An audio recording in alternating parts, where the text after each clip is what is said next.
উসওয়াতুন হাসানা।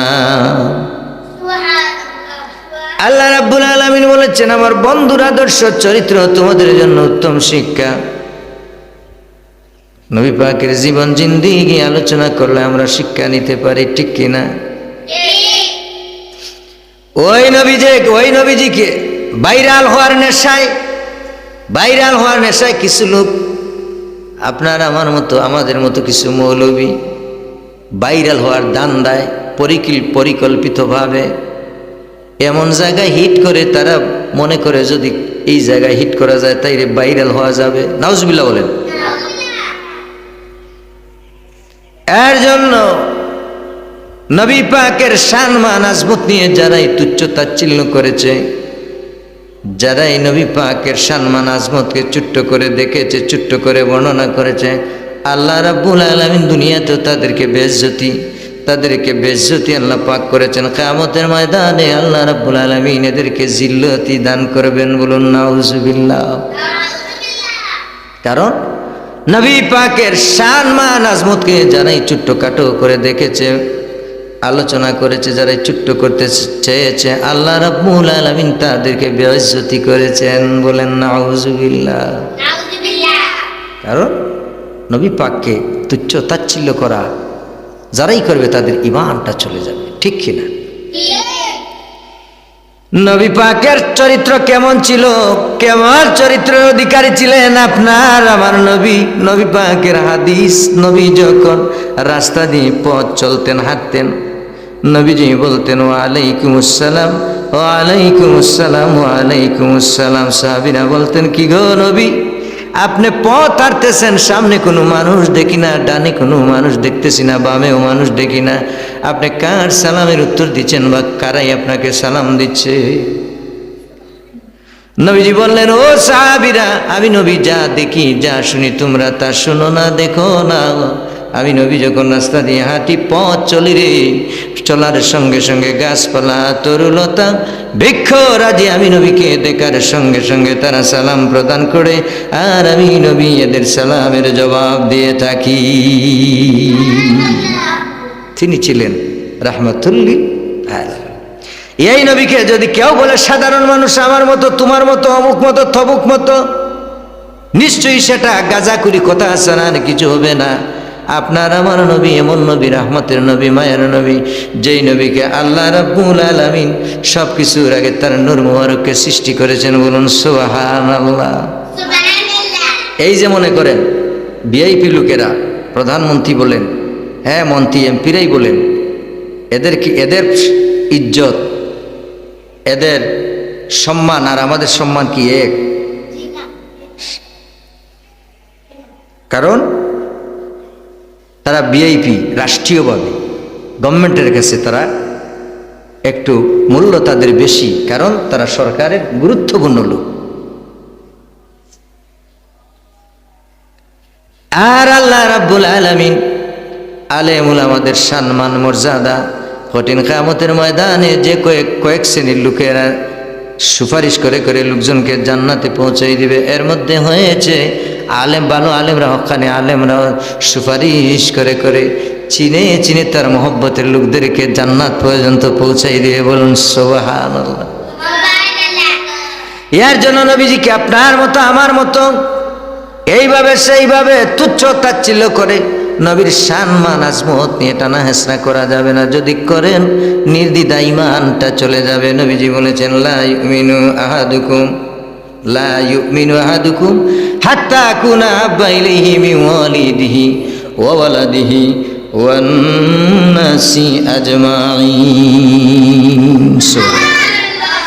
নবীজি বলেছেন, ততক্ষণ পর্যন্ত তোমরা লা ইউমিনু, মুমিন হতে পারবা না, ততক্ষণ পর্যন্ত মুমিন হতে পারবা না যতক্ষণ না পর্যন্ত তোমরা তোমাদের জানমাল, বিবি বাচ্চা, আত্মীয় স্বজন, মায়া মহব্বত এদের চাইতে, এমন কি তোমাদের জানের চাইতে যদি আমি নবীকে তোমরা মহব্বত না করো। বলুন সুবহানাল্লাহ। তাইলে কেমনে বলেন নবী আমাদের মতো মানুষ, সাধারণ মানুষ, নবীর প্রস্রাব থেকে মিয়া মেশক আম্বরের গ্রান বাইর হয়েছে। বলুন সুবহানাল্লাহ। আর আপনার আমার প্রস্রাব করলে মানুষ বমি করে 90 বার, ঠিক কিনা? নবী পাকের বগল মুবারক থেকে মেশকে আম্বরের ঘ্রাণ বাইর হয়েছে। হযরতে আয়েশা বলেন, আমার স্বামী যখন হাসতেন মুখ যেন মনে হতো গোটা পূর্ণিমার চাঁদটাই আমার স্বামীর চেহারার মধ্যে এসে গেছে। উম্মে আয়মান নবী পাকের দাসী ছিলেন। নবী পাক প্রস্রাব পাত্রের মধ্যে, রাত্রে পাত্রের মধ্যে প্রস্রাব করে ঘরের ভিতরে রেখে দিয়েছেন, ভাবছেন মনে মনে ফেলে দিব। গভীর রাত, উম্মে আয়মান সকালবেলায় ঘর পরিষ্কার করতে যাইয়া তিনি দেখেন ওই পাতিলা থেকে মেশকে আম্বরের ঘ্রাণ বাইর হচ্ছে। কি থেকে? যে পাত্রের মধ্যে নবী পাক প্রস্রাব মুবারক রেখেছেন। নবী পাকের প্রস্রাবকেও মুবারক বলতে হবে, তাজিমের সাথে বলতে হবে। নবী পাকের ওই পাত্র থেকে ওই উম্মে আয়মান, নবী পাকের দাসী উম্মে আয়মান, ওই পাত্র থেকে সমস্ত প্রস্রাবটা তিনি পান করে ফেলেছেন। সকালবেলায় উঠে বললেন, কি গো? নবীজি মায়ের মতো ওনাকে দেখতেন। তিনি বললেন, কি গো মা? উম্মে আয়মান, ওই পাত্রের মধ্যে প্রস্রাব রেখেছিলাম, কোথায়? তিনি বললেন, আল্লাহর কসম ইয়া রাসূলুল্লাহ, ইয়া হাবিবাল্লাহ, পাত্রের কাছে যখন আমি গেলাম আমি দেখেছি মেশকে আম্বরের ঘ্রাণ বাইর হয়। আমার এত ভালো লেগেছে, আমার এত ভালো লেগেছে, এত পিপাসা ছিল, আমি ওই পাত্রের সমস্ত পাত্রের প্রস্রাবগুলা গিলে ফেলেছি। নবীজি ডাক দিয়ে বললেন, আয়মান রে, তুমি প্রস্রাব পান করেছো না জাহান্নামের আগুন হারাম করেছো? আল্লাহর কসম, নবী পাকের প্রস্রাব মুবারক যারা পান করেছে, নবী পাকের লব মুবারক সব মুবারক যারাই পান করেছে, কঠিন কিয়ামতের ময়দানে জাহান্নামের আগুন এদেরকে স্পর্শ করা হারাম হয়ে গেছে। তাদের গায়ে কি হবে না? জাহান্নামের আগুন স্পর্শ করতে পারবে না। তাইলে এই নবীকে কেমনে বলবেন? সাধারণ মানুষ এই নবীকে কেমনে বলবেন আমার মতো তোমার মতো? নাউজুবিল্লাহ, বলা যাবে? সাথে সাথে ঈমানটা চলে যাবে, ঠিক কিনা? শুধু তাই নয়, উম্মতের কান্ডারি নবী রাহমাতুল লিল আলামিন, কত মায়া নবী, দয়া নবী, উম্মতের কান্ডারি নবী পাকের চরিত্র থেকে আমাদেরকে আল্লাহ রাব্বুল আলামিন শিক্ষা প্রদান করেছেন। নবীজি বলেছেন, ও দুনিয়ার মানুষেরা, নবীকে যদি কেউ মূর্খ বলে, নিরক্ষর বলে, তার চাইতে আর মূর্খ, তার চাইতে গাধা, তার চাইতে নিকৃষ্ট আর পৃথিবীতে কেউ হতে পারে না, ঠিক কিনা? সে নবী পাকের উম্মত দাবি করতে পারে না, তার ঈমানও থাকবে না। এর জন্য নবীজি বলেছেন, আমি এমন একটা ইউনিভার্সিটিতে লেখাপড়া করেছি, এমন একজন টিচার ছিলেন আমার, আর আমি একজনই ছাত্র ছিলাম। নবীজি বলেছেন, ফাআল্লামানি রাব্বি ওয়া হাসানা তালিমি। ও দুনিয়ার মানুষেরা, আমি এমন একটা ইউনিভার্সিটিতে লেখাপড়া করেছি, এমন একটা জায়গায় আমি লেখাপড়া করেছি, ওই ইউনিভার্সিটিটা হয়েছে গারে হেরা। বলুন সুবহানাল্লাহ। আর নবীজি বলেছেন, আমার টিচার হয়েছেন একজন আমার আল্লাহ রাব্বুল আলামিন, আর আমি ছাত্র হয়েছি একজন নবী মুহাম্মদুর রাসূলুল্লাহ। তাইলে নবীকে নিরক্ষর কিভাবে বলেন? যে নবীকে উত্তম শিক্ষা দিয়েছেন স্বয়ং আল্লাহ রাব্বুল আলামিন। বলুন সুবহানাল্লাহ। নবী আমাদের জন্য কত নিয়ামত, নবী আমাদের জন্য আল্লাহ রাব্বুল আলামিন কত বিশাল বিরাট নিয়ামত করে জমিনের মধ্যে প্রেরণ করে ওই নবী পাকের উম্মত হিসাবে আমাদেরকে কবুল করেছেন। ওই নবী পাকের উম্মত হিসাবে জমিনের মধ্যে প্রেরণ করেছেন। আমাদের কপাল অত্যন্ত ভালো। বলুন মারহাবা।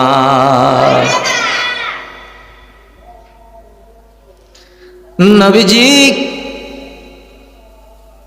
একজন নবীজির খাদেম ছিলেন, দীর্ঘদিনের খেদমত করেছিলেন, নাম ছিল হযরতে আনাস। কি ছিল? নবী পাকের খাদেমের নাম ছিল হযরতে আনাস। নবীর বাড়িতে তিনি খেদমত করতেন, নবীর কাছে তিনি থাকতেন, নবী তাকে লালন পালন করতেন। সুবহানাল্লাহ। ছোট্টবেলায় তিনি হারিয়ে গেছিলেন আর নবীজি এনে তাকে লালন পালন করেছেন। বলুন সুবহানাল্লাহ। হযরতে আনাস দীর্ঘ বছর পর্যন্ত নবীর খেদমতে ছিলেন। একদিন হযরতে আনাসের মা বললেন, রে আনাস, এক হযরত আনাসের মা বললেন, বাবা আনাস, নবীর বাড়িতে তুমি খাদেমের দায়িত্ব পালন করতেছো, নবীর বাড়িতে তুমি খাদেম হিসাবে আসো। আনাস রে, আমাদের অবস্থা বেশি ভালো না, আমরা গরিব মানুষ, টাকা নাই পয়সা নাই, নবীকে কি আমাদের বাড়িতে দাওয়াত করা যায় না? শুনেছি নবী নাকি দোয়া করলে দোয়া কবুল হয়ে যায়। ও আনাস, নবীকে আমাদের বাড়িতে একদিন দাওয়াত দিয়ে নিয়ে এসো রে, আমরা অনেক গরিবই হালত যেন দূর হয়ে যায়। নবী যদি মোনাজাত ধরে আল্লাহ রাব্বুল আলামিন নাকি দোয়া কবুল করে, আমরা যেন ধনী হয়ে যাই। আর পারছি না রে আনাস, নবীকে যাইয়া তুমি আমার পক্ষ থেকে একদিন দাওয়াত করবা। বলুন সুবহানাল্লাহ। কে বলেছে? হযরত আনাসের মা। বলুন সুবহানাল্লাহ, মারহাবা। তাইলে ওয়াজ জায়গায় থাকতেছে, ওয়াজ শুনতেছেন। তাইলে গভীর মনোযোগ, অন্তরের কান লাগান। হযরত আনাসের মা যখন আনাসকে এই কথা বললেন, আনাস চলে গেলেন নবীর দরবারে, যাইয়া সালাম আনতে বললেন, ইয়া রাসূলুল্লাহ, ইয়া হাবিবাল্লাহ, আমার মা বলেছেন আমাদের বাড়িতে আপনি দাওয়াত গ্রহণ করতে। নবী বললেন, আনাস রে, আমি অমুক দিন তোমাদের বাড়িতে দাওয়াত গ্রহণ করলাম, আলহামদুলিল্লাহ। দাওয়াত গ্রহণ করলেন।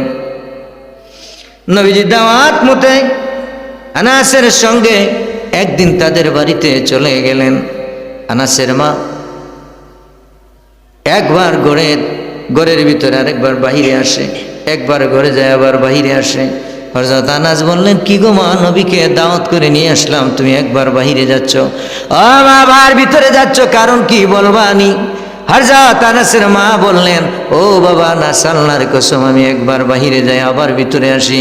আমি বাহিরে যাই পূর্ণিমার চাঁদের দিকে আমি তাকাই, আর আরেকবার নবী পাকের চেহারা মুবারকের দিকে তাকাই। পূর্ণিমার চাঁদের গায়ে কলঙ্ক আছে, নবী পাকের গায়ে কোনো কলঙ্ক নাই। নবী পাকের চেহারা মুবারকে কোনো দাগ নাই রে আনাস, কিন্তু চাঁদের গায়ে দাগ আছে। এত সুন্দর চমৎকার করে আল্লাহ রাব্বুল আলামিন রাহমাতুল লিল আলামিন নবীকে বানিয়েছে। এবার আনাস বললেন, মা গো, তাইলে ঠিক আছে, নবীকে যেহেতু দাওয়াত করে নিয়ে এসেছি, খানা পিনা দেন, কি তৈরি করেছেন গো মা? আনাসের মা বললেন, বাবারে, ঘরের মধ্যে পানি ছাড়া, এক টুকরা খাজুর ছাড়া আর কিছু নাই। কি আছে? এক টুকরা খাজুর আর অল্প পানি ছাড়া আর আমাদের ঘরের কিছু নাই, খানা নাই। নবীকে ভালো করে আমরা আপ্যায়ন করতে পারবো না। এবার আনাসও একটু চিন্তিত হলেন, কিভাবে নবীর সামনে সামান্য পানি, অল্প কিছু খাজুর দেওয়া যায়। কারণ এত বড় মেহমান, এত দামি মেহমান আনাসের বাড়িতে আগমন করেছেন। বলুন মারহাবা। নবীজি বললেন, ইতস্ত দেখা যাচ্ছে আনাসকে, একটু পেরেশানি মনে হচ্ছে। নবী ডাক দিয়ে বললেন, রে আনাস, কেন, কি হয়েছে? তুমি যেন একটু টেনশন করতেছো, চিন্তিত তোমাকে মনে হচ্ছে, কি হয়েছে? আনাস বললেন, ইয়া রাসূলুল্লাহ, ইয়া হাবিবাল্লাহ, আমি তো আপনার বাড়ির একান্নভুক্ত সদস্য, আপনার পরিবারের একান্নভুক্ত সদস্য। আপনার চুলায় যদি পাক হয়, তাইলে আমি আনাসের পেটের মধ্যে আহার পড়ে আপনার চুলায় যেদিন পাক হয় না, পেটে পাথর বেঁধে ঘুমাই, পেটে পাথর বেঁধে ঘুমাই। ইয়া রাসূলুল্লাহ, ইয়া হাবিবাল্লাহ, আমাদের ঘরে আপনাকে আপ্যায়ন করবো এমন কোনো ব্যবস্থা নাই, অল্প পানি এবং খেজুর। নবী বললেন, আলহামদুলিল্লাহ, এটাই দাও, আমি পান করবো, খাবো। বলুন সুবহানাল্লাহ। এবার নবীকে হযরত আনাসের মা ডাক দিয়ে বললেন, রে আনাস, নবীকে বলো রে, আমাদের জন্য একটু দোয়া করে আমরা যেন ধনী হয়ে যাই, গরিবী অবস্থা যেন দূর হয়ে যায়। আনাস দৌড়াইয়া ঘরের ভিতরে আবার গেলেন, যাইয়া বললেন, ইয়া রাসূলুল্লাহ, ইয়া হাবিবাল্লাহ, আমার মা বলেছেন আমাদের জন্য একটু মুনাজাত ধরতে, একটু দোয়া করতে। আপনি দোয়া করলে দোয়া কবুল হয়ে যায় গো নবী, এই কথা আমার মা বলেছেন, আপনি একটু আমাদের জন্য দোয়া করেন, যাতে আমাদের গরিবী অবস্থাটা দূর হয়ে যায়, আমরা ধনী হয়ে যাই। নবীজি বললেন, রে আনাস, তাই নাকি? যাও, তোমার মাকে যাইয়া বলো দোয়া করতে, আমি ওই হুজরা থেকে তোমার মায়ের সঙ্গে আমিন বলে দিব। বলুন সুবহান। আনাস রে, যাও যাইয়া তোমার মাকে বলো রে দোয়া করতে, আমি নবী আমিন বলে দিব। এবার হযরত আনাস গেলেন তার মায়ের কাছে, যাই বলেন, মা গো, আপনি না মুনাজাত ধরতেন, নবীজি বলেছেন আমিন বলে দিবেন, দোয়া কবুল হয়ে যাবে। হযরত আনাসের মা বললেন, না রে আনাস, নবীজিকে যাইয়া বলো দোয়া ধরতে, আমরা নবী পাকের সঙ্গে আমিন বলবো, বলুন সুবহানাল্লাহ। এবার নবীজি মুনাজাত ধরলেন, আর মুনাজাতের মধ্যে বললেন, ও আল্লাহ, আমার আনাসকে আপনি ধনী বানিয়ে দেন। এই দোয়ার সঙ্গে সঙ্গে আল্লাহ পাকের কাছে কবুল হয়ে গেছে। কয়েকদিন পরে সাহাবীরা বলা বলি শুরু করলেন, ও আনাস, কিভাবে তুমি টাকা পয়সা তুমি পাচ্ছ, কোথায় থেকে ইনকাম করছো? তুমি আলাদা কোনো চাকরি টাকরি শুরু করেছো নাকি? আলাদা কোনো ব্যবস্থা করেছো নাকি? তোমার টাকা পয়সা দেখতেছি ইদানিং খুব বেশি, তুমি ধনী হয়ে যাচ্ছ, চমৎকার ঘরবাড়ি, চমৎকার চলাফেরা। আনাস রে, কেমনে টাকা পয়সা ইনকাম করো? কোথায় থেকে টাকা পয়সা আসে বলো? সাহাবীরা যখন প্রশ্ন করলেন, হযরত আনাস বললেন, আল্লাহর কসম, নবীজি মুনাজাত করেছেন, আমরা আমিন বলেছি, আল্লাহ পাক কবুল করেছেন। আমার একটা খেজুর বাগান ছিল, ওই খেজুর বছরে একবার খেজুর আসতো। নবীজি যেদিন থেকে মুনাজাত করেছেন, ওই দিন থেকে আল্লাহ রাব্বুল আলামিন দোয়া কবুল করেছেন। আগে বছরে একবার খেজুর আসতো, এখন বছরে দুবার আমার খেজুর বাগানে খেজুর আসে, বলুন সুবহানাল্লাহ। এই সমস্ত খেজুর বিক্রি করে আমরা আমাদের দিন জীবন পরিবর্তন হয়ে যাচ্ছে। এই নবীজি দোয়া করলে দোয়া কবুল। এই রহমতের নবী, যার দিকে চেহারা, যার দিকে তাকিয়েছেন, যার দিকে মুস্কি হেসে তাকিয়েছেন। হযরত আনাসকে একদিন বলেছিলেন, দেখেন নবী পাকের মুস্কি হাসিটাও কত শাসন, আমরা বেদ দিয়ে ফিটাই, ঠিক কিনা? গদা দিয়ে বাড়ি দিই শাসন করতে। নবী পাকের বেলায় ছিল ভিন্ন। হযরত আনাসকে একদিন বলেছিলেন, রে আনাস, আমার কাপড়টা পরিপাটি কাপড়, ভিতর থেকে তুমি কাপড়টা নিয়ে আসো। তিনি যখন কাপড় আনার জন্য যাবেন, হঠাৎ করে দেখেন পার্শ্বে মাঠের মধ্যে ছোট্ট ছোট্ট ছেলেরা খেলাধুলা করতেছে। আনাস ছোট্ট মানুষ, তিনি চলে গেলেন ওই ময়দানে যাইয়া খেলা দেখা শুরু করে দিলেন। কি করছেন? নবী ওইদিকে বলেছিলেন কাপড় নিয়ে আসার জন্য, আর আনাস দৌড়াইয়া যাইয়া মাঠে খেলার দৃশ্য দেখে তার মন বুঝে না, তিনিও খেলার মধ্যে কি করলেন? খেলা শুরু করে দিলেন অন্যান্য ছোট্ট ছোট্ট ছেলেদের সাথে, বলুন সুবহানাল্লাহ। নবীজি অনেক সময় অপেক্ষা করলেন, করে চলে গেলেন ওই ময়দানে যাইয়া, তিনিও খেলা দেখা শুরু করলেন। নবীজি আনাসের দিকে তাকিয়ে আছেন। হঠাৎ করে আনাসের নজরটা নবী পাকের চেহারা মুবারকের দিকে পড়েছে। পড়ার সঙ্গে সঙ্গে আনাস ভয়ে কেঁপে উঠলেন। নবীজি তখনই মুস্কি হাসলেন, আল্লাহু আকবার বলেন। তখনই নবী পাক তার চেহারার দিকে একবার মুস্কি হাসি দিলেন। আমরা যদি থাকতাম তাইলে গদা দিয়ে ফিটাইতাম। বেটা এদিকে কাপড় আনার জন্য বলছি, এই আনতে বলছি, তুই না আনে, তুই খেলাধুলাতে লেগে গেছস। নবীজির বেলায় ছিল ব্যতিক্রম, ভিন্ন। নবী পাক শাসন করেছেন মুস্কি হাসি দিয়ে, বলুন সুবহানাল্লাহ।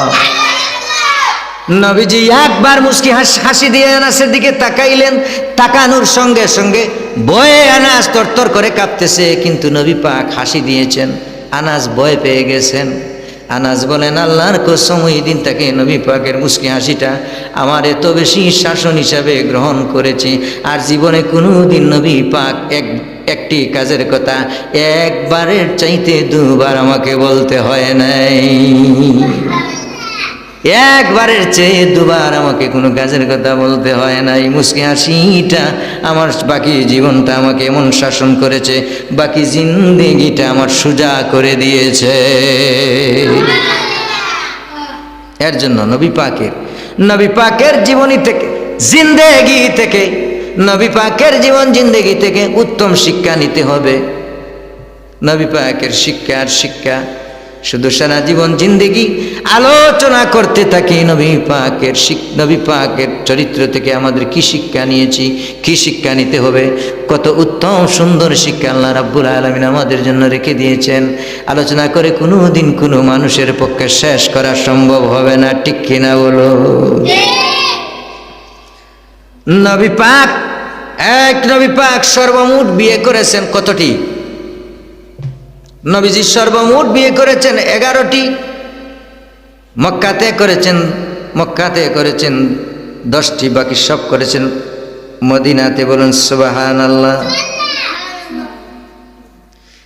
একদিন বিবিরা বললেন, ও নবীজি, আপনি কাকে বেশি ভালোবাসেন? আপনার কোন স্ত্রীকে বেশি ভালোবাসেন? প্রশ্ন থাকে না? এতজন স্ত্রী যদি কারো থাকে তাইলে একটা প্রশ্ন করবে না যে আপনি কাকে বেশি ভালোবাসেন?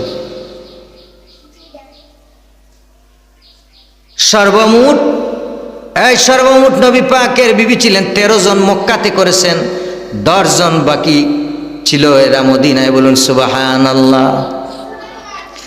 এই বিবিরা যখন বললেন, ইয়া রাসূলুল্লাহ, ইয়া হাবিবাল্লাহ, আপনি কাকে বেশি ভালোবাসেন, সবচেয়ে কাকে বেশি মহব্বত করেন? নবীজি পাত্র থেকে পাত্র দিয়ে খেজুর আনলেন, যে সবাইকে তিনি খেজুর দিলেন। কাকে? সবাইকে তিনি খেজুর দিলেন। এবার বিবিরা বললেন, ইয়া রাসূলুল্লাহ, ইয়া হাবিবাল্লাহ, আপনি খেজুর দিচ্ছেন কারণ কি? নবী বললেন, আমি সবাইকে ভালোবাসি, এর জন্য আমি সবাইকে খেজুর দিচ্ছি। বলুন সুবহানাল্লাহ। আরেকদিন হযরত আয়েশা সিদ্দিকা রাদিয়াল্লাহু তাআলা না বললেন, ইয়া রাসূলুল্লাহ, ইয়া হাবিবাল্লাহ, আজকে আমাকে বলতেই হবে আপনি কোন বিবিকে বেশি ভালোবাসেন? হযরত আয়েশা এই প্রশ্ন করলেন। প্রশ্ন করার পরে নবীজি বললেন, রে আয়েশা, আজকে রাত্রে আমি নবীজি যার ঘরে অবস্থান করব, বুঝবা আমি ওই স্ত্রীকে, আমার ওই বিবিকে আমি বেশি ভালোবাসি। এখন সবাই অপেক্ষা করতেছে আজকে আমার ঘরে আসবেন। উনি বলতেছেন আমার ঘরে আসবেন। হযরত সাউদা বলতেছে আমার ঘরে আসবেন। উম্মে হাবিবা বলতেছে আমার ঘরে আসবেন। হযরত আয়েশা বলতেছে আমার ঘরে আসবেন। হযরত খাদিজা বলতেছেন আমার ঘরে নবী আসবেন। যেহেতু বলেছেন আজকে কার ঘরে, যার ঘরেই নবী থাকবেন তাকেই নবী বেশি মহব্বত করেন, ভালোবাসেন। এইভাবে সবাই অপেক্ষার প্রহর গণতেছে, নবী আজকে কার ঘরে জানি আসে রে, যার ঘরেই ঢুকবে আজকে ওই স্ত্রীকে নবী পাক বেশি ভালোবাসবে। না না, নবী কারো ঘরে যায় নাই, মসজিদে নববীতে যাইয়া নবী নামাজ শুরু করে দিয়ে সারা রাত্রটা কাটিয়ে দিচ্ছেন। বলুন সুবহানাল্লাহ। বিবিরা সকালবেলা জিজ্ঞেস করলেন, নবীজি গো, আপনি বললেন না কার ঘরে আসবেন? তিনি বললেন, আমি বলেছি যার ঘরে যাব তাকে বেশি ভালোবাসি। আমি ছিলাম মসজিদে নববীতে রে, আমি ছিলাম নামাজরত অবস্থায়, আমি তোমাদের ঘরে আসি নাই, আমি বুঝাইলাম, আমি তোমাদেরকে বুঝাই দিলাম, আমি আমার সমস্ত বিবিদেরকে সমানভাবে ভালোবাসি। এই সর্বমোট বিয়া কয়টা? একজন মুসলমান কত নবী পাকের উম্মতেরা কয়টা বিয়া করতে পারবে? এক বেটা, তুই তো গরম হুজুর রে, তুই 4টা কিভাবে জানোস? কয়টা? 4টা বিয়া করতে হলে এমন কিছু শর্ত আছে, গ্রাম্য কথা আছে, 9 মন গিয়ে হবে না, রাধায় উঠে নাচবেও না, ঠিক কিনা? গিয়ে হবে না 9 মন। আজকে হাসতেন, মুস্কি হাসি শিক্ষা আমাদেরকে দিয়েছেন। নবী পাক কোনোদিন রাগ করেন নাই। হাদিস শরীফের মধ্যে এসেছে, হাদিস শরীফের মধ্যে এসেছে একদিন সাহাবীদেরকে নিয়ে তিনি খাজুর খাচ্ছেন। নবীজি কি খাচ্ছেন? খাজুর খাচ্ছেন, এইভাবে গুল করে বসে নবীজি খাজুর খাচ্ছেন। আলীর সামনে বিষ রাখছেন, আর সবাই খাজুর খাচ্ছে, সবার সামনে বিষ রাখছে। সুবহানাল্লাহ বলে। এবার খাজুর খাওয়া শেষ। নবীজি বললেন, আপনারা কি বলতে পারেন কে বেশি খাজুর খাইছে? সাহাবীরা বললেন, যার সামনে বেশি বেশি সেই তো খাজুর খেয়েছে। হযরত আলী মুস্কি হেসে হেসে বললেন, আমাদের মধ্যে এমন কেউ আছে খাজুর সব বেশি খেয়ে ফেলেছে। সুবহানাল্লাহ। এ সময় নবী পাক মুস্কি হাসি দিয়েছেন। বলুন সুবহানাল্লাহ। হযরত আলী কি বলছেন যে আপনি কেন খাজুর খেয়েছেন আর বিসি আমার সামনে রাখলেন? না, নবী সেটা বলেন নাই। নবী বলেছেন, নবী খাজুরে বিসি রেখেছেন। আলী বলেছেন, আমাদের মধ্যে এমনও কেউ আছেন খাজুর সহ বিসি খেয়ে ফেলেছেন। তখনই নবী পাক তাবাসসুম ইয়া রাসূলুল্লাহ সাল্লাল্লাহু আলাইহি সাল্লাম মুস্কি হেসে হেসে সাহাবীদেরকে, নবী পাকের উম্মতদেরকে উত্তম শিক্ষা দিয়েছেন। বলুন সুবহানাল্লাহ। এর জন্য নবী পাকের উত্তম আদর্শ থেকে, নবী পাকের চরিত্র থেকে আমাদেরকে শিক্ষা নিতে হবে। নবী পাক আমাদেরকে কত চমৎকার শিক্ষা প্রদান করেছেন। এই রমজান মাস চলতেছে, রমজান শরীফের মাস। নবী আমাদেরকে শিক্ষা দিয়েছেন, আল্লাহ রাব্বুল আলামিন আমাদেরকে কোরআনুল কারীম পাঠিয়ে আমাদেরকে পথ মত আল্লাহ রাব্বুল আলামিন সম্পূর্ণ গাইডলাইন সাজেশন আল্লাহ রাব্বুল আলামিন আমাদেরকে দিক নির্দেশনা দিয়েছেন। আর নবী পাকের মাধ্যমে আমাদেরকে দিক নির্দেশনা ইহদিনাস সিরাতাল মুস্তাকিমের পথের পরিচয় নেওয়ার জন্য নবী পাককে আমাদের মধ্যে নিয়ামত হিসাবে পাঠিয়েছেন। বলুন সুবহানাল্লাহ। এর জন্য চলতেছে এই রমজান মাস। আকিমুস সালাহ ওয়া আতুস যাকাত, কোরআনুল কারীম আল্লাহ রাব্বুল আলামিন বলেন ওয়া আকিমুস সালাতা ওয়া আতুস যাকাত, তোমরা নামাজ আদায় করো আর সঙ্গে সঙ্গে তোমরা যাকাতটা ক্লিয়ার করে দাও, আদায় করে দাও। বলুন সুবহানাল্লাহ। যাকাত রমজান মাস চলতেছে, খুব গুরুত্বপূর্ণ কথা। রমজান শরীফের মহিনা, রমজান শরীফের মাস চলতেছে, যাদের উপরে আল্লাহ রাব্বুল আলামিন যাকাত ফরজ করেছেন, যাকাত দিতে হবে। যাকাতটা এমন একটা ইবাদত, যদি আপনি আদায় না করেন আপনার ধন দৌলত মাল সম্পদ ধ্বংস হয়ে যাবে, নষ্ট হয়ে যাবে, অপবিত্র থাকবে। আল্লাহ রাব্বুল আলামিনের দয়া মায়া হুকুম থেকে আপনি বঞ্চিত হয়ে গেলেন। এর জন্য সবাইকে সবার অবস্থান থেকে হিসাব করে তার যাকাতটা প্রদান করতে হবে। বলুন ঠিক কিনা? আমরা তো এখন সেলিব্রিটি, ডিজিটাল সিস্টেমে যাকাত দেই। আমরা এখন ডিজিটাল সিস্টেমে যাকাত দেই। 150 টাকার লঙ্গি আর 200 টাকার কাপড়। কে বলেছে আমি আপনি এই সিদ্ধান্ত নিতে? এই টাকা কি আপনার? আপনি টাকা দিয়ে কিনে দিবেন? এই টাকা আপনার না, এই টাকা হচ্ছে গরিব মিসকিন ফকিরদের। এদের টাকার হিসাব করে আপনি কিভাবে আপনি এইগুলা কিনবেন? কারণ এই টাকা তো আপনার না, ওদের কাছে আপনি টাকা পৌঁছিয়ে দিবেন। এই টাকা দিয়ে ওরা ওদের ইচ্ছা মতো তারা কিনবে, ঠিক কিনা? এখন যদি বলেন আমার টাকা ব্যাংক ভর্তি এত টাকা আছে, মজুদ তহবিলে তো আছে, ঘরে আছে তো পর্যাপ্ত সম্পদ, হিসাব করে আপনার মনে করেন 1 লক্ষ টাকা বা 5 লক্ষ টাকা আপনার আসলো যাকাত, আর আপনি হিসাব করে 5 লক্ষের মধ্যে 1 লক্ষ আদায় করলেন বা 2 লক্ষ আদায় করলেন, 3 লক্ষ করলেন না, না, আপনার যাকাত হবে না। কি? যাকাত আদায় হবে না। কারণ এই টাকা তো মালিক আপনি না, আপনার যেটা আছে সেটা তো আছেই। উর্দিত হিসাব করে সম্পদ থেকে যেই টাকাটা আপনি পরিশোধ করবেন সেটা হয়েছে গরিবের টাকা। এদের হক এদের কাছে আপনি পৌঁছিয়ে দিবেন। কারণ আপনি এদেরকে কিনে দিলে এটা আদায় হবে না, কারণ এদের হাতে এটা পৌঁছিয়ে দিলে এরা সেটা খাবে, খরচ করবে বা কাপড় কিনবে, সেটা তাদের ইচ্ছা। আপনি এদের হক এদের কাছে পৌঁছিয়ে দেন। এটাই হলো উত্তম যাকাতের সিস্টেম, এটাই হলো উত্তম সিস্টেম। বলুন সুবহানাল্লাহ। আবার এই সিস্টেমটা করতে পারেন, মনে করেন আপনার 1 লক্ষ টাকা যাকাত আসলো, আপনার আত্মীয় স্বজনের মধ্যে ফকির মিসকিন খুব অসল একজন ব্যক্তি আছে, তার ঘর বাড়ি বাসস্থানের ব্যবস্থা আপনি করে দেন 1 বছরের যাকাতের হিসাব করে, যাকাতের টাকা দিয়ে। আবার অন্য বছর আপনি আরেকজনের করে দিলেন, পরের বছর আরেকজনের করে দিলেন। এইভাবে আপনি আদায় করতে পারবেন না। আমরা এখন বাজারি ডিজিটাল সিস্টেমে আমরা যাকাত আদায় করি। আমরা ডিজিটাল সিস্টেমে হিসাব, বাজারি হিসাবে বাজারে যাইয়া 2 টাকার নোট চকচকে ব্যাংক থেকে 5 থেকে 100 টাকার নোট আমরা 10-5 হাজার টাকা, 200 টাকা, 500 টাকা উঠাইয়া বাজারে বৈশা আমরা বাটা শুরু করি। নাউজুবিল্লাহ। এইভাবে যাকাত আদায় করলে যাকাত আদায় হবে না। সঠিকভাবে সহিভাবে যদি যাকাত আদায় না করতে পারেন, আপনার মাল সম্পদ, টাকা পয়সা, দান দৌলত আজীবন অপবিত্র থাকবে। আল্লাহর কাছে সেটা কোনো ইবাদত বন্দেগী আপনার কবুল হবে না, ঠিক কিনা? সঠিকভাবে সহিভাবে আল্লাহ পাক যেন সবাইকে যাকাত দেওয়ার তৌফিক দেন।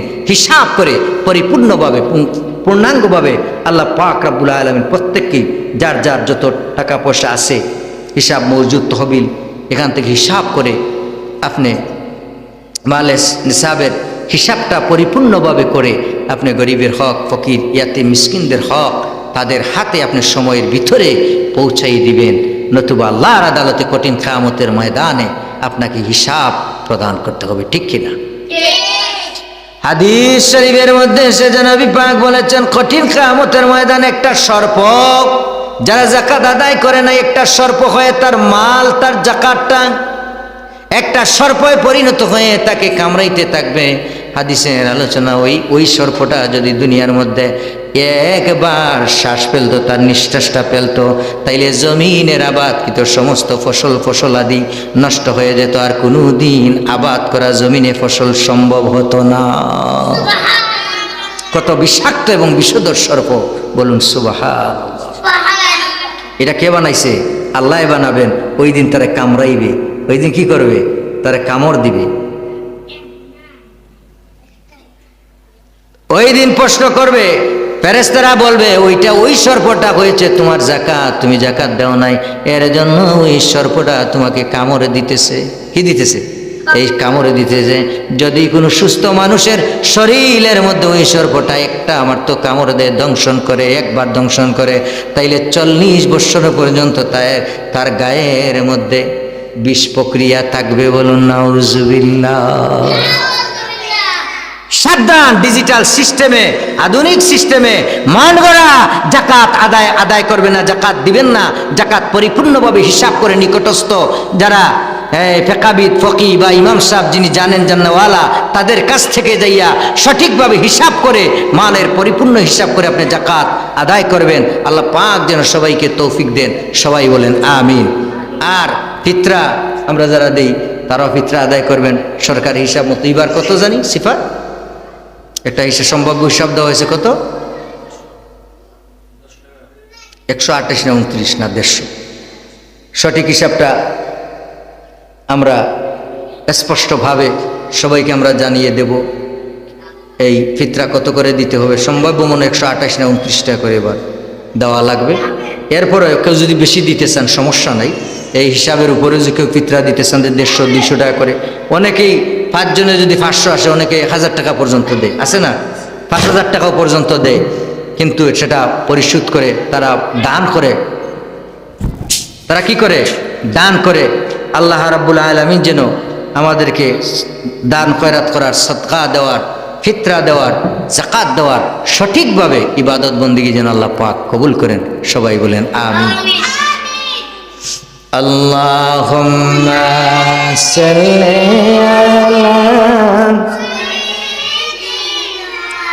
মাওলানা মুহাম্মদ। জোরে সবাই ওয়ালা আলে সাইয়্যিদিনা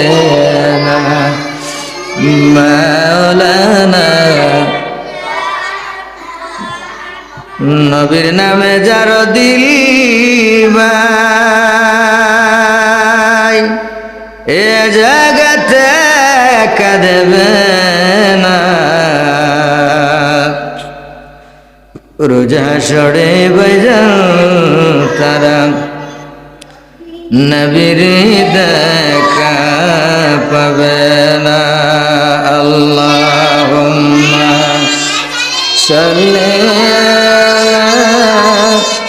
সাইয়্যিদিনা মাওলানা মুহাম্মদ ওয়া আলা আলি মাওলানা। এবারের ফিতরা জনপ্রতি একবারে সর্বনিম্ন হচ্ছে 100 পণ্ড। কত? আর সর্বোচ্চ হয়েছে 2970 টাকা। কত? 2970। আর সর্বনিম্ন ফিতরা হয়েছে জনপ্রতি 115। আর সর্বোচ্চ হলো প্রায় 3000-এর মতো, 30 টাকা কম। আল্লাহ পাক যেন সবাইকে সঠিক সময় ঈদের আগে, পারলে সবে কদরের আগেই পরিশোধ করে দিবেন। এই টাকা তো আপনার না। যাকাত এবং ফিতরা এগুলো কি করবেন? আগেই দিয়ে দিবেন। কারণ ওরা তো কেনাকাটা করবে, তাদের ইচ্ছা মতো তারা সেটা ব্যবহার করবে। তারা জামা কিনবে, কাপড় কিনবে, অথবা বাজার হাট করবে, সেটা তাদের বিষয়, তাদের হাতে পৌঁছেই দিবেন। আল্লাহ পাক যেন সবাইকে তৌফিক দেন, আমরা যেন ইসলামের প্রত্যেকটি কাজ পরিপূর্ণ আমরা আদায় করতে পারি। সবাই বলেন আমিন। আস্তাগফিরুল্লাহ রাব্বি মিন কুল্লি যামবি ওয়া আতুবু ইলাইহি লা হাওলা ওয়ালা কুওয়াতা ইল্লা বিল্লাহিল আলিয়্যিল আযীম। আল্লাহুম্মা আমিন। রাব্বানা যালামনা আনফুসানা ওয়া ইল্লাম তাগফির লানা ওয়া তারহামনা লানাকুনান্না মিনাল খাসিরিন। ربنا ولوالدينا وارحمهما كما ربياني صغيرا আল্লাহ রাব্বুল আলামিন আপনি আমাদেরকে মাফ করে দেন। আল্লাহ রাব্বুল আলামিন আপনি আমাদেরকে মাফ করে দেন, আমাদের জীবনের সমস্ত গুনাহ খাতা মাফ করে দেন। গুনাহ করেছি, ভুল করেছি, জীবনে আর কোনোদিন গুনাহ করব না। আল্লাহ তাআলা রমজান শরীফের যত রহমত বরকত মাগফিরাত নাজাত তামাম আমাদেরকে বিনা হিসাব দান করে দেন। বহু মানুষকে ঘোষণা করে করে মাফ করে দিবা, এদের সঙ্গে আপনি আমাদেরকেও মাফ করে দেন। আল্লাহ রাব্বুল আলামিন এই রমজান শরীফের যত রহমত বরকত মাগফিরাত নাজাত তামাম বিনা হিসাব আমাদেরকে দান করে দিন। আমাদের পক্ষ থেকে অগণিত লক্ষ কোটি দুরূদ সালাম সোনার মদিনা তৈবায় দয়াল নবীজির নুরানি কদম মোবারক পৌঁছিয়ে দেন। আল্লাহ রাব্বুল আলামিন আমাদের ডানে বামে সামনে পিছনে আদম আলাইহিস সালাম হইতে আজ পর্যন্ত যত মুসলিম মুমিন মুমিনাত অন্ধকার কবরে শহীদ প্রত্যেকের আনুয়া পাকে হাদিয়া কবুল করে নেন। ওয়াসালামুন আলাল মুরসালিন ওয়াজাল আখির কালামিনা ইনদাল মাউতি লা ইলাহা ইল্লাল্লাহু মুহাম্মাদুর রাসূলুল্লাহ।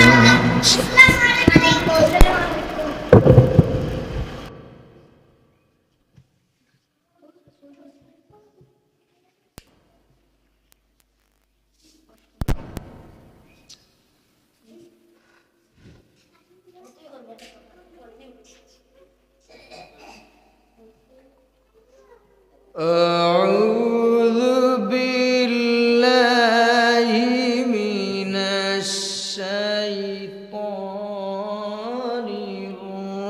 الرجيم.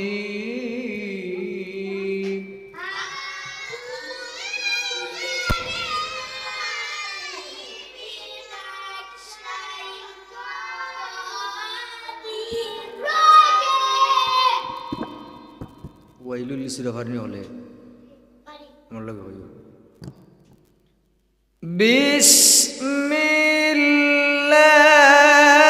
বিসমিল্লাহির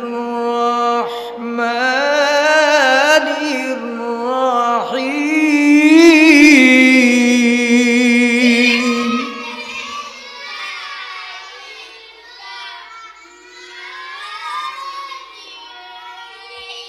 ওয়াইলুল লিকুল্লি হুমাযাতিল লুমাযাহ।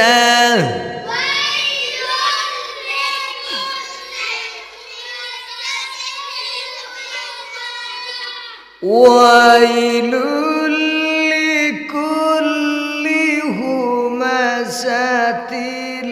লুমাযাহ।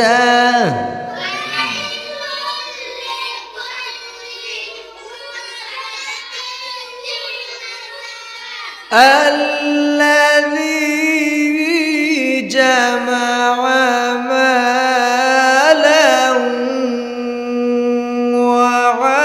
وعدده.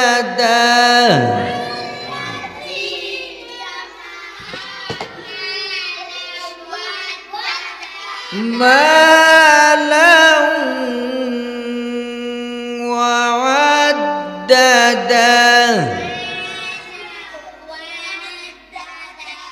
يحسب أن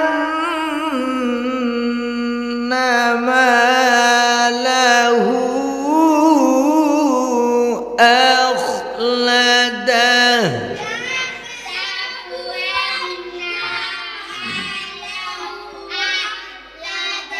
كلا لينبذن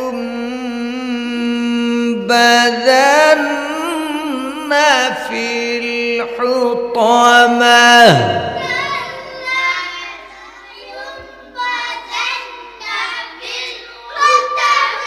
وما أدراك ما الحطمة.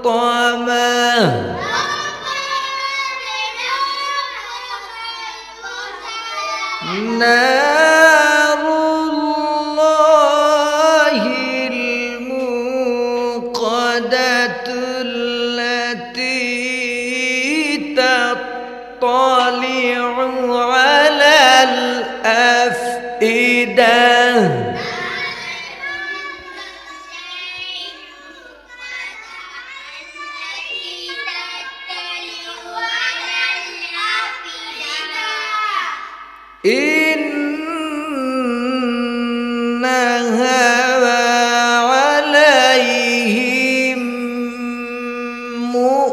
صدا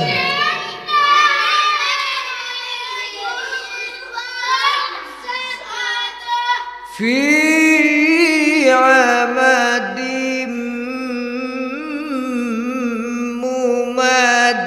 ممددة